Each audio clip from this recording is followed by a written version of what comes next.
Hello மக்களே, ஒரு முட்டை கிரேவி எப்படி டேஸ்ட்டாக செய்கிறதுன்னு பார்ப்போம். அது வந்து சாதத்துக்கு, பரோட்டாவுக்கு, சப்பாத்திக்கு நம்ம எல்லாத்துக்குமே அது வச்சு சாப்பிட நல்லா டேஸ்ட்டாக இருக்கும்.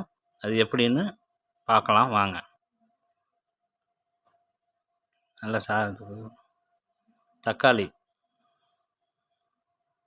ஒரு 4 தக்காளி, பூண்டு ஒரு 4, முந்திரி ஒரு 20 கிராமு, பச்சை மிளகா ஒரு 3, கொத்தமல்லி ஒரு அரை கை கொத்தமல்லி, தண்ணி கொஞ்சம் ஊற்றிக்கலாம். இதை நல்லா அரைச்சி வச்சுக்கலாம். முட்டை ஒரு 6 முட்டை, அதை கொஞ்சம் மெல்லிசாக இல்லாமல் கொஞ்சம் மொத்தமாக ரவுண்டாக கட் பண்ணிக்கலாம். கட் பண்ணி இது மாதிரி ரவுண்டாக எடுத்து வச்சுக்கலாம். அடுத்தது எண்ணெய் சட்டி போட்டுக்கலாம். இன்னும் எண்ணெய் ஊற்றிக்கலாம். பட்டர் கொஞ்சம் போட்டுட்டு அதுக்கு மேலே கொஞ்சோண்டு எண்ணெய் ஊற்றினா போகும். சைடில்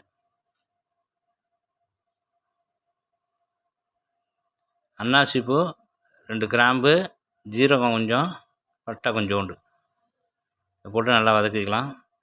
வெங்காயம் பொடி பொடியாக கொஞ்சம் வெங்காயம் வெட்டி ஒரு 5 வெங்காயம் போல், ஒரு 5-6 வெங்காயம், அதுதான் கொஞ்சம் கிரேவி காட்டும். போட்டு நல்லா இஞ்சி பூண்டு கொஞ்சம் போட்டுக்கலாம். போட்டு நல்லா வதக்கிக்கலாம். நல்லா வதங்கணும்.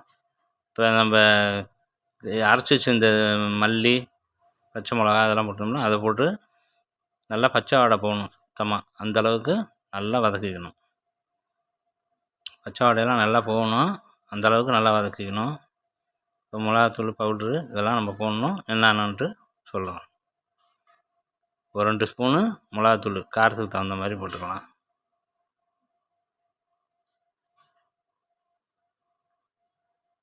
மல்லித்தூள் போட்டுக்கலாம். அது ஒரு 2 ஸ்பூன் மல்லித்தூள் போட்டுக்கலாம். ஜீரகத்தூள் ஒரு ஸ்பூன் போட்டுக்கலாம். மிளகுத்தூள் தேவைப்படுற அளவுக்கு மிளகுத்தூள் போட்டுக்கலாம்.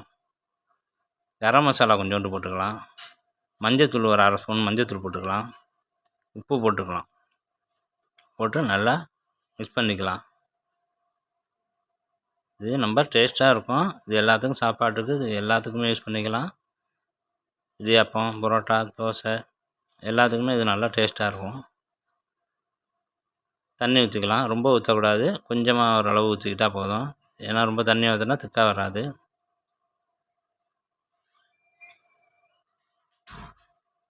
நல்லா மிக்ஸ் பண்ணி விடுவோம்.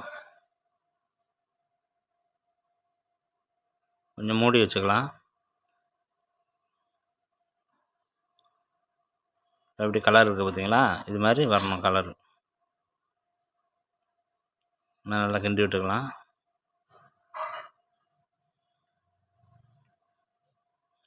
நல்லா திக்னஸ் ஆகிற அளவுக்கு அப்பப்போ கிண்டி விட்டுக்கிட்டால் போதும்.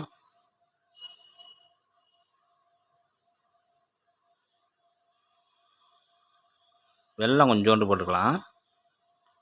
கொஞ்சம் லைட்டாக இனிப்பாக இருக்கிறதுக்காக கொஞ்சோண்டு வெல்லம் போட்டுருவோம். ரொம்ப போடக்கூடாது. கஸ்தூரி மஞ்சள் இருந்தால் போட்டுக்கலாம். இல்லைன்னா வெறும் கொத்தமல்லியே கொஞ்சோண்டு போட்டுக்கலாம்.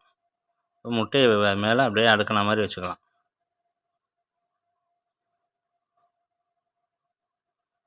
மூடி வச்சுக்கலாம்.